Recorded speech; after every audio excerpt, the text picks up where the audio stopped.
Akhirnya, hati Aurel Hermansyah yang sempat dilanda gundah gulana lantaran handphone miliknya hilang, kini akhirnya bisa bernafas lega. Pasalnya, handphone miliknya akhirnya diketemukan dalam keadaan utuh. Lantas seperti apa kronologi ditemukannya handphone milik Aurel? Alhamdulillah hari Alhamdulillahnya masih rezeki. Masih rezeki, tiba-tiba dikembaliin dalam keadaan tuh SIM-nya udah dikeluarin, dimasukin ke...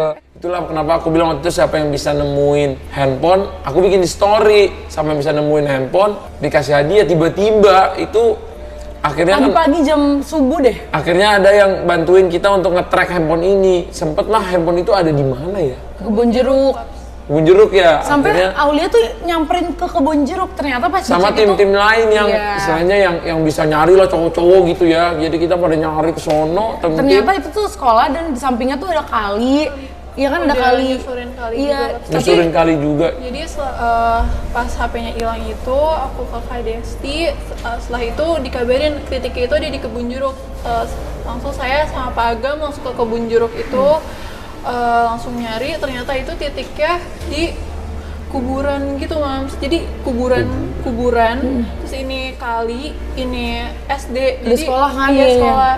Udah di situ udah nggak ada, dan anehnya itu setelah 10 menit kita kan masuk di menit-menit awal ya Paps Mams, di awal menit, terus hilangnya itu juga pas baru masuk, dan pas udah di track 10 menit kemudian Setelah itu di kebun jeruk. Jadi dia nggak nonton bolanya. Dia bener orang itu tersebut benar-benar langsung bawa handphone ini pergi. Gimana tuh sayang? Kok bisa ketemunya? Jadi pagi-pagi tuh Yang nemuin siapa? Kak Aul juga ya? Ngabarin orang. Sebenarnya jam 12 itu saya udah pulang Paps Mams. Jadi sebenarnya nggak tahu juga. Jadi itu jam 12 itu sama ayah saya juga. Oh, nyari? Iya nyari. Ayah kebetulan lawyer juga, dan ada kenalan. Itu udah nyuruh polisi juga, dan ya nggak tahu dari pihak siapa yang nemuin. Yang penting udah ketemu gitu. Iya. Oh. Yang itu jam 2 pagi ke rumah. iya, jadi ini handphonenya tiba-tiba dianterin ke rumah jam 2 pagi. Aku juga dikabarin sama tim, difotoin. Alhamdulillah handphonenya udah ketemu. Itu aku juga kaget, tiba-tiba secepat itu. Secepat itu. Terus habis itu pas dikasih tahu ternyata katanya ini tuh ada di tong sampah.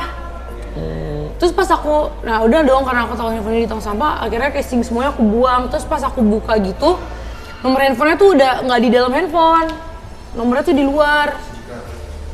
SIM cardnya tuh di luar, nggak ada di dalam handphone gitu. Terus aku cek ternyata maksudnya handphonenya masih nggak ada cacat, nggak ada apa-apa gitu. Cuman aku masih bingung aja, kok bisa ketemu gitu. Maksudnya secepat itu gitu loh. Karena waktu itu apa dia nonton video kita orang yang nyuri ini terus gue buang ke tong sampah aja deh gitu. Cuman maksudnya ya pengen tahu sih siapa dia gitu. Ya, perjuangan Aurel dan Atta Halilintar serta timnya untuk bisa kembali mendapatkan handphonenya berbuah manis. Bagaimana tidak, saat mengetahui jika handphone milik Aurel hilang, sang asisten langsung mencoba men-track keberadaan handphone Aurel. Atta pun tak kalah gercep untuk membantu menemukan handphone milik istrinya dengan mengumumkan di media sosial miliknya jika handphone Aurel hilang dan akan memberikan hadiah bagi yang menemukannya. Lantas benarkah handphone Aurel ditemukan di tong sampah? Hadiah apa yang akan Aurel berikan kepada orang yang sudah menemukan handphone miliknya?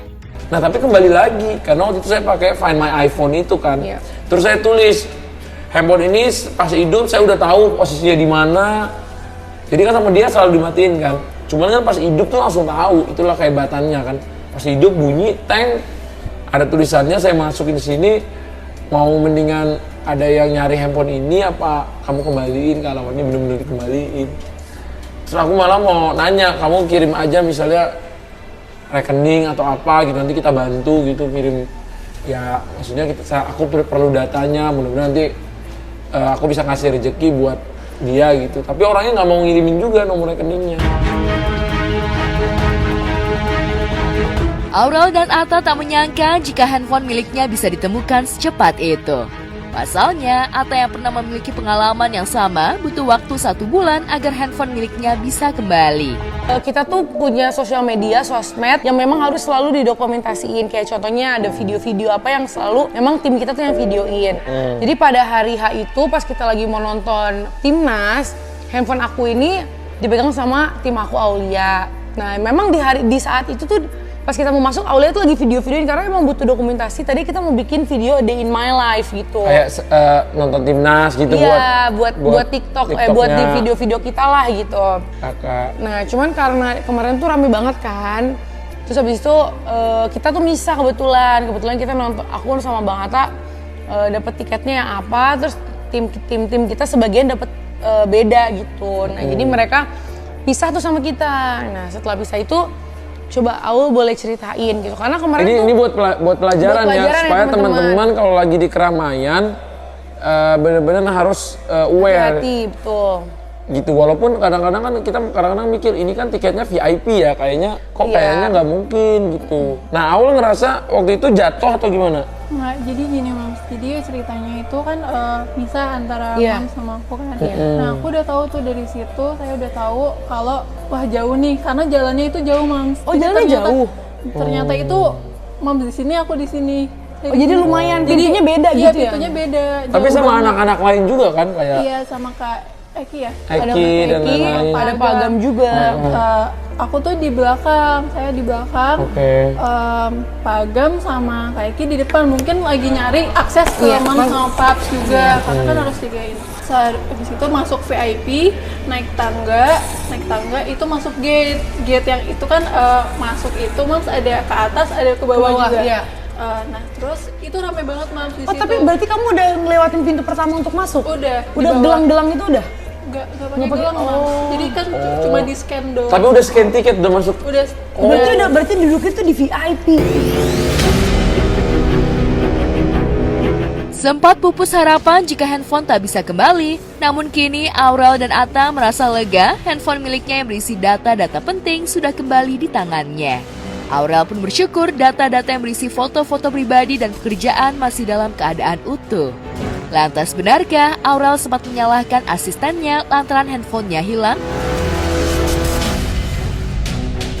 Kan ada dua, ini satu yang buat video, yang ini buat satu literally buat upload, ini buat endorsement lah HP-nya. Tapi data aku dari zaman dulu, jadi foto-foto aku dulu tuh semua ada di sini. Iya, Nah, itu yang bahayanya sebenarnya itu. Lebih bahayanya itu guys, karena foto zaman dulu segala macam kan, maksudnya kadang-kadang ya tuh belum berjilbab apa lagi gitu. Jadi personal lah. Jadi ini sekarang alhamdulillah datanya semua selamat, belum ada yang di reset, belum ada yang di delete, dan nggak ada yang kesebar juga insya Allah.